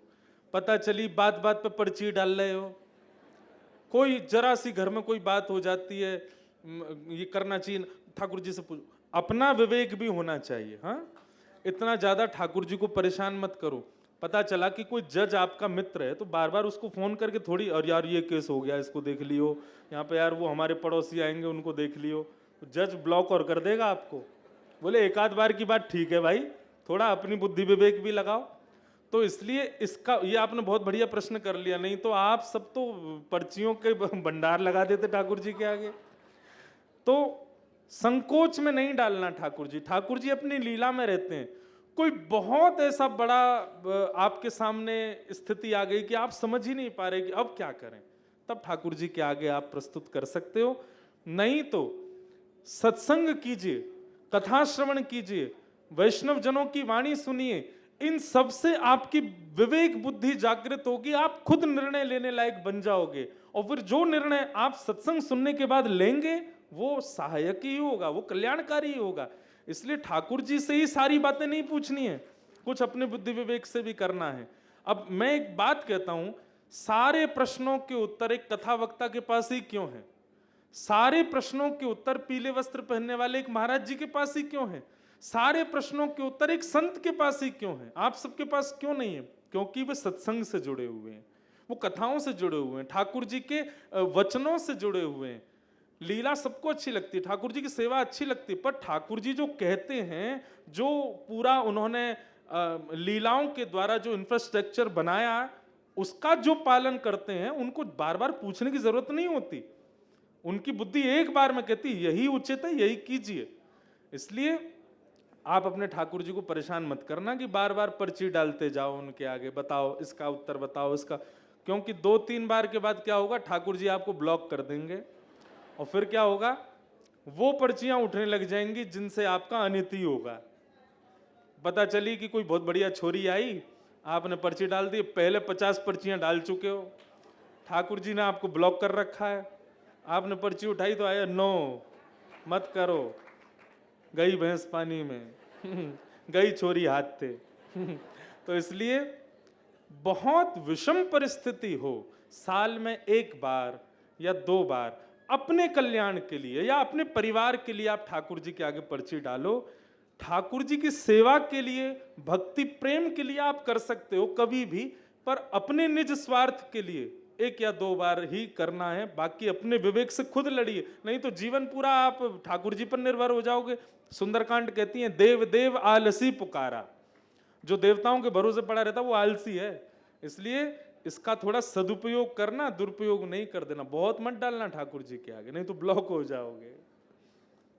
एक नितांत व्यक्तिगत प्रश्न है, अगर आप उत्तर देना चाहें तो दें, ना देना चाहें तो ना दें, लेकिन चूंकि विवाह की बात आई है। ये मत पूछो ये व्यक्तिगत नहीं है, ये अत्यंत व्यक्तिगत है। इसीलिए मैंने नितांत व्यक्तिगत कहा कि क्या महाराज जी इस पर निर्णय। नहीं, देखो विवाह तो हम करेंगे जी, विवाह से कोई परहेज नहीं है हमारा, पर हम एक बात कहते हैं कि हम बिना ब्याह के एक लाला को रखते हैं संग में जी, तो उनकी सेवा के लिए, और हमारा जो व्यस्ततम जीवन है स्वीकार करने वाला जो ठाकुर जी भेजेंगे तो करेंगे।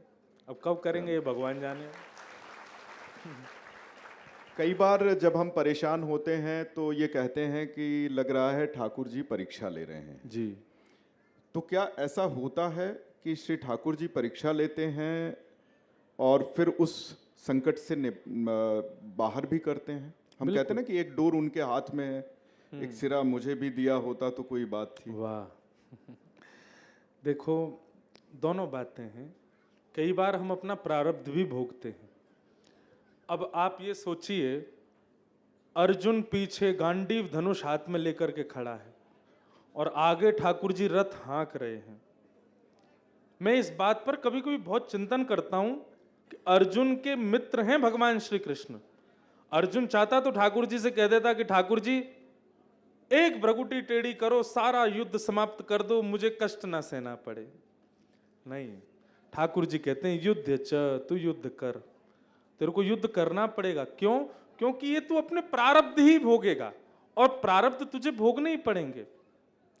परीक्षा भी है और हमारे पूर्व का संचित कर्म का विनाश भी है।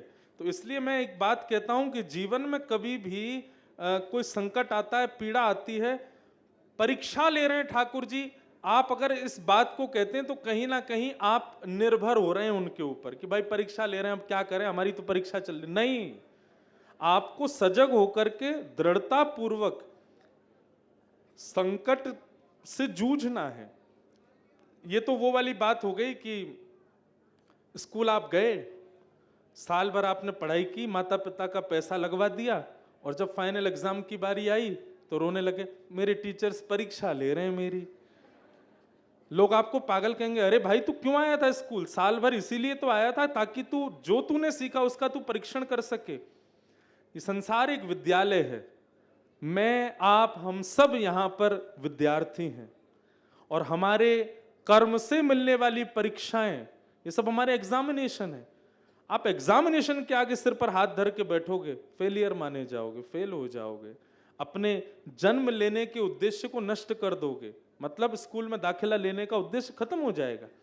परीक्षा जीवन में आए, उससे डट करके सामना करो, उसका पालन करो, और वो तभी कर पाओगे जब आप क्लासरूम में सतर्कता से रहे होंगे। तो जीवन हर क्षण आपको कुछ सिखाता है, वो सीखते रहो, वैष्णव जनों की कथा और सत्संग सुनते रहो और जीवन में, लाइफ में आने वाली जितनी भी विपरीत स्थितियां हैं उन सब का सामना करते करते आगे बढ़ते रहो। ये सोचते रहेंगे ठाकुर जी परीक्षा ले रहे हैं, तो आप कहीं ना कहीं अपने आप का एक पोर्शन तोड़ते हो, अपने आप को कहीं ना कहीं आप रोक देते हो, कहीं ना कहीं आपकी दुर्बलता प्रकट होती है वहां पर। दुर्बलता नहीं, जीवन में कोई विषम परिस्थिति आई है, वैसे तो शास्त्र कहते हैं परुपदेश वेलायाम सर्वे शिष्टा भवन्ति ही, दूसरों को उपदेश देने के लिए सब श्रेष्ठ बन जाते हैं और विस्मरन्ति तत्सर्वम, सब भूल जाते हैं जब अपने ऊपर आती है। तो ये लोग कहीं यहाँ पे मेरे लिए भी सोच रहे होंगे कि महाराज जी बोल रहे हो, जब खुद पे आएगी तब पता चलेगा। हम भी बहुत सामनाओं का पालन करते हैं, हमारे जीवन में भी बहुत आता, पर हमको ठाकुर जी की एक दया है कि हम सबको ये सोचते हैं कि ये मेरा कोई प्रारब्ध हो, मुझे ये भोगना ही है। ये जब आपका माइंड मेकअप हो जाता है ना, कितना भी विषम परिस्थिति आपके जीवन में आ जाए, पार करना आपके लिए दुर्बल नहीं होगा। महाराज जी, एक प्रश्न ये है कि बहुत से बच्चे यहाँ तैयारी कर रहे होंगे, कॉम्पिटिशन्स की तैयारी कर रहे होंगे, अपनी स्कूल की पढ़ाई कर रहे हैं। आजकल डिस्ट्रैक्शंस बहुत हैं, तो इनको एकाग्रचित्त होने के लिए क्या, और संयमित होने के लिए क्या क्या जीवन में बदलाव लाने चाहिए? सब जानते हैं, बस ये है कि दोबारा सुनना चाहते हैं। देखिए क्या है महाराज जी कि आपके मुख से कहना क्या होता है, जानते सभी हैं, एक अंदाजे बयां ही रंग बदल देता है, वरना दुनिया में कोई बात नहीं। तो बातें सब वही हैं, गीता में सब लिखा हुआ, श्रीमद् भगवत गीता में सारी चीजें लिखी हुई, लेकिन जब वो आपके मुख से सुनते हैं तो वो मानने का मन करता है, उसका पालन करने का मन करता है। यही बात अगर मैं कहूं जो आप कह रहे हैं, तो ये इनमें से कोई सुनने को तैयार नहीं होगा। इसलिए मैं चाहता हूं कि आप एक बार देखो, इस पर जरूर। हम आज एक भागवत वक्ता हैं जी। मैं अपने स्कूल टाइम पर इतना अच्छा नहीं था पढ़ने में। मैं अभी 4 दिन पहले अपने स्कूल के एनुअल फंक्शन में चीफ गेस्ट बन के गया था। तो महाराज जी 13 वर्ष की उम्र में आपको श्रीमद् भागवत गीता का आपने पहला प्रवचन दे दिया था? 15 मैंने वर्ष। 18 वर्ष की 18 उम्र, वर्ष वो की कहीं उम्र। गलत न्यूज़ फैल गई है। हाँ। 13 वर्ष में नहीं, तो मैं लेकिन बहुत 18 उधम वर्ष करता में था। आपको इतना याद होना, आप नहीं, कह रहे मैं हैं वही बता रहा हूँ कि मैं स्कूल में इतना अच्छा पढ़ने में नहीं था। हमारे पिताजी माताजी ने तो ऐसा मन बना लिया था कि भाई इसके लिए इतनी व्यवस्था कर जाओ कि ये घर बैठे ठीक ठाक रहे, क्योंकि ये कुछ कर वर पाएगा नहीं। इकलौता पुत्र होने के नाते इतना लाडला था कि मुझे रोड क्रॉस करना भी नहीं आता था। अगर मुझे घर से भी बाहर में निकलता था तो एक व्यक्ति मुझे हाथ पकड़ के चाहिए जो मुझे पार करे, ऐसा मेरा जीवन था।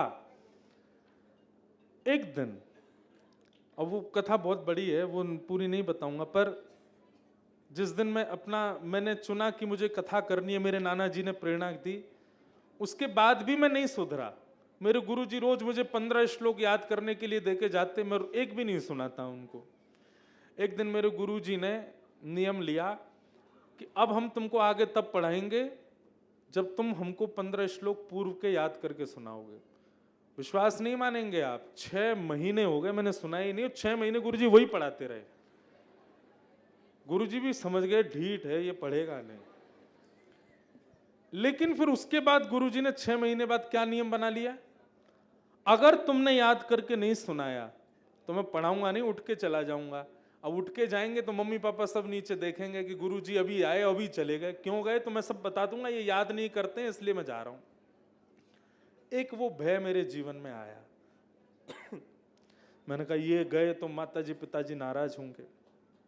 उस डर से मैं याद करने लगा, और जैसे ही मुझे याद हुआ ना, तो याद करके जब मैंने सुनाया तो गुरुदेव के मुख पे जो प्रसन्नता थी, वो प्रसन्नता देख करके मैं इतना खुश हुआ कि मैं ये रोज देखना चाहता हूं।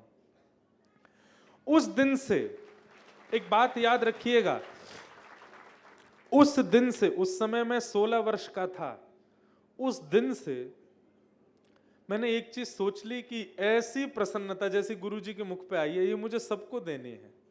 पहला उद्देश्य मेरा यही था, अब वो उद्देश्य नहीं, अब मैं किसी की प्रसन्नता के लिए प्रवचन नहीं करता। जिन भेषा मारो सांवरो रीझ है, जिस वाणी से मेरे ठाकुर जी रीझ है, बस वो अब बोलते हैं। तो वो एक टाइम था।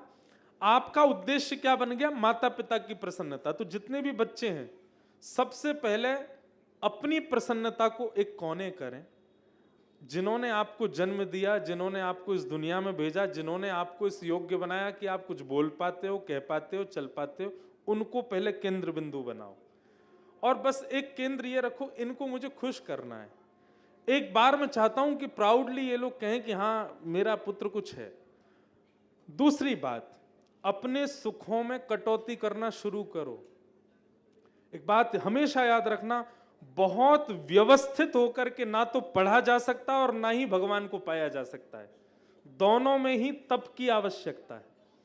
भगवत प्राप्ति के लिए भी तप करना जरूरी है, और पढ़ाई के लिए, अपने जीवन में कुछ कंपटीशन या कुछ उद्देश्य की प्राप्ति के लिए भी तप बहुत जरूरी है। कुछ अपनी कटौतियां, जैसे रात्रि में अध्ययन करो पर सुबह जल्दी उठो, थोड़ा अपनी नींदें काटो, थोड़ा अपना भोजन का, अपने मनमुखी जीव को जो अच्छा लगता है, मन को जो अच्छा लगता है, वो सब खाना पीना वो भी थोड़ा सा कम करो, जिससे पेट भर जाए, बस मैं कर सकूं अपने कॉम्पिटिशन्स की तैयारी, उसमें लगो। डेडिकेशन कब आएगा, जब आपके केंद्र बिंदु कोई बनेगा। हम लोग क्या केंद्र बिंदु खुद की प्रसन्नता रखते हैं, इसीलिए हम किसी कार्य में बहुत सफल नहीं हो पाते। कि मुझे खुद को खुश करना है, मुझे खुद को ऐसा बनाना है, मैं इस लेवल पर अपने आप को देखना, ये मैं पना जब तक नहीं हटाओगे आप किसी भी कंपटीशन में पास नहीं हो सकते। हो भी जाओगे तो 0.1% ही लोग ऐसे हो पाते हैं जिनका प्रारब्ध भाग्य बहुत अच्छा था, वो हो गए। सबसे पहले केंद्र बिंदु माता पिता को बनाओ, गुरु को बनाओ, इनको मुझे करके दिखाना है, इनको मुझे जीवन में कुछ श्रेष्ठ बन के दिखाना है। जिस दिन आप इस प्रकार का जीवन जीने लगोगे, तप में जीवन होगा, जल्दी उठना प्रारंभ करोगे, सबसे पहले जीव पर वशीकरण करोगे, नियंत्रण करोगे, अपने आप सारे काम आपके सुंदर होते चले जाएंगे। ना तो हमारा जीव पर नियंत्रण है, ना हमारा आंखों पर नियंत्रण है, ना हमारा तन पर नियंत्रण है, ना हमारा निद्रा पर नियंत्रण है। जब इन पर ही नियंत्रण नहीं है तो आप किसी भी कार्य को करेंगे, नियंत्रण मतलब ब्रेक, गाड़ी में ब्रेक ना हो, वो गाड़ी सबसे खतरनाक है।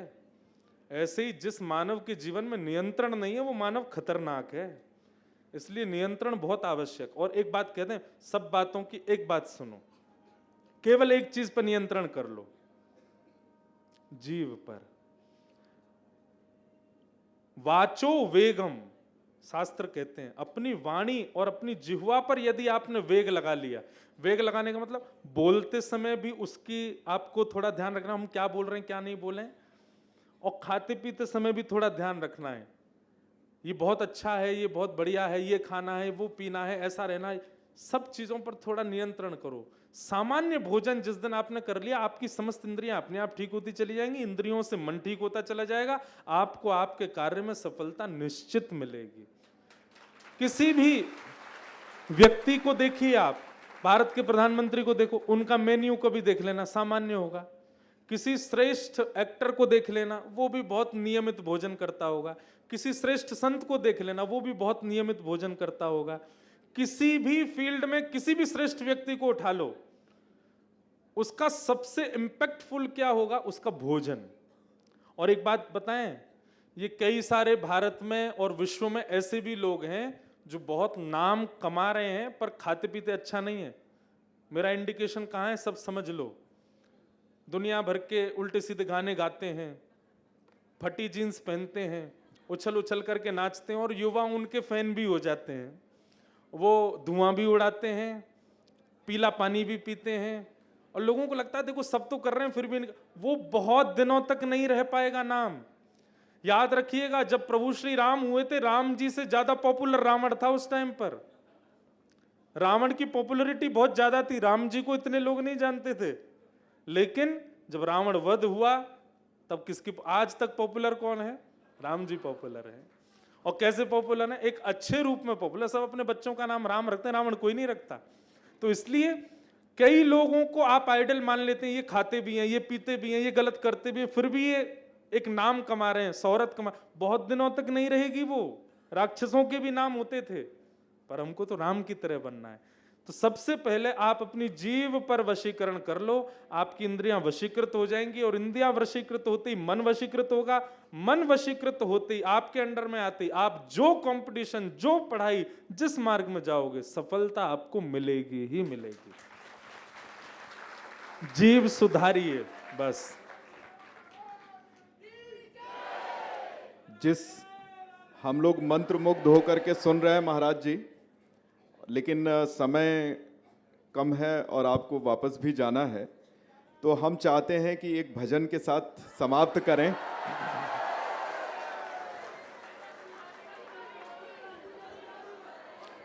शांत बैठो, पहले तो शांत बैठो, सभी लोग शांत हो जाइए।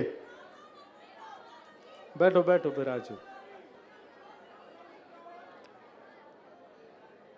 हे सुन राधिका दुलारी, तेरे द्वार का भिखारी, तेरे शाम का पुजारी, पीड़ा है हमारी, हमें शाम ना मिला, हमें शाम ना मिला, हमें शाम ना मिला, हमें शाम ना मिला। हम सोचते थे कान्हा कहीं कुंजन में होगा, सोचते थे कान्हा कहीं कुंजन में होगा हो। अभी तो मिलन का हमने सुख नहीं भोगा, हाँ अभी तो मिलन का हमने सुख नहीं भोगा। सुन के प्रेम की परिभाषा, सुन के प्रेम की परिभाषा, मन में बंधी थी जो आशा, आशा हुई रे निराशा, झूठी दे गया दिलासा हमें, शाम ना मिला हमें, शाम ना मिला। सुन राधिका दुलारी, सुन राधिका तेरे श्याम का पुजारी, तेरे श्याम का, तेरे द्वार का भिखारी, एक पीड़ा है हमारी, हमें श्याम ना मिला हमें, श्याम ना मिला हमें, श्याम ना मिला हमें, श्याम। इतने सैड मोड पे ये उत्सव विश्राम नहीं होना चाहिए, इसलिए थोड़ा चेंज करके गाओ। हे सुन राधिका दुलारी, सुन तेरे द्वार का भिखारी, तेरे तेरे श्याम का पुजारी, एक सुख है हमारी, हमें श्याम मिल गया हमें, श्याम मिल गया हमें, श्याम मिल गया हमें, श्याम मिल। बोलो वृंदावन बिहारी लाल की, श्री राधा रमण लाल की जय, जय श्री, जय जय श्री राम, जय जय। पूछरी के लौटा की हुप हुप प्यारे, क्या बात है वंशी वारे। गुरु गोविंदो उखड़े काके लागू पाए, बलिहारी गुरु आपकी गोविंदियो मिलाए। मैं आदरणीय धरा मैडम और निखिल सर से आग्रह करूंगा कि एक सेल्फी लेंगे हम यहाँ पर मंच से, और आप दोनों हाथ उठाकर बोलो राधे राधे, बोलो कृष्ण कन्हैया लाल की, कृष्ण कन्हैया लाल की। गुरुजी के साथ हम सब लोग मिलकर सेल्फी लेंगे। सब लोग अपनी फ्लैश लाइट ऑन करें, सब लोग फ्लैश लाइट ऑन करें, आगे से पीछे तक सब लोग फ्लैश लाइट ऑन करेंगे। गुरुजी के साथ सेल्फी लेंगे हम लोग, सारे लोग फ्लैश लाइट ऑन करें अपनी, एक एक व्यक्ति के। बोलो कृष्ण कन्हैया लाल की। ये दिया है जिससे हम आरती कर रहे हैं भगवान श्री कृष्ण की। बोलो श्री कृष्ण कन्हैया लाल की।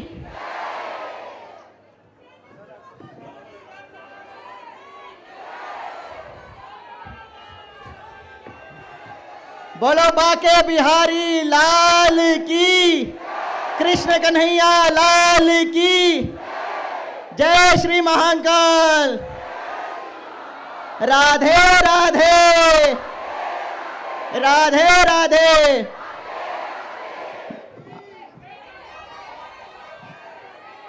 आपके जो उपहार है वो आप पीछे पहुंचवा दीजिए, हम गुरुजी तक पहुंचवा देंगे। सब एक बार पुनः जोरदार तालियां बजाकर गुरुजी का अभिवादन करें। बोलिए श्री कृष्ण कन्हैया लाल की। आप सब लोगों का बहुत बहुत धन्यवाद। हम आप सबको प्रणाम कर रहे हैं। जो लोग भी दास के लिए कुछ लेके आए हैं सामग्री वगैरह, हाँ आपने दे दिया, बहुत बढ़िया। अगर कुछ खाने पीने की सामग्री लाए हो तो आप लोग, अब देखो हम कैसे इतना सारा लेके जाएंगे अपने साथ, वो ये भी दे दो, आसन जैसा कुछ है। हाँ तो आप जो भी कुछ लाए हो भोजन प्रसाद वो आप सब खुद ही पा लेना है। भोग लग गया लाल जी का, और हम बहुत जल्दी मिलेंगे फिर से।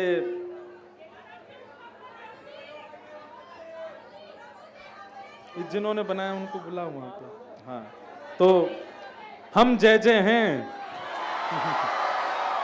जय हो सबको, जय श्री कृष्णा। आप लोग ज्यादा परेशान मत होना, हम कोई इतने बड़े सेलिब्रिटी नहीं, आप ऐसे आओ लग जाए किसी को, इसलिए आप सब लोग क्षमा करो।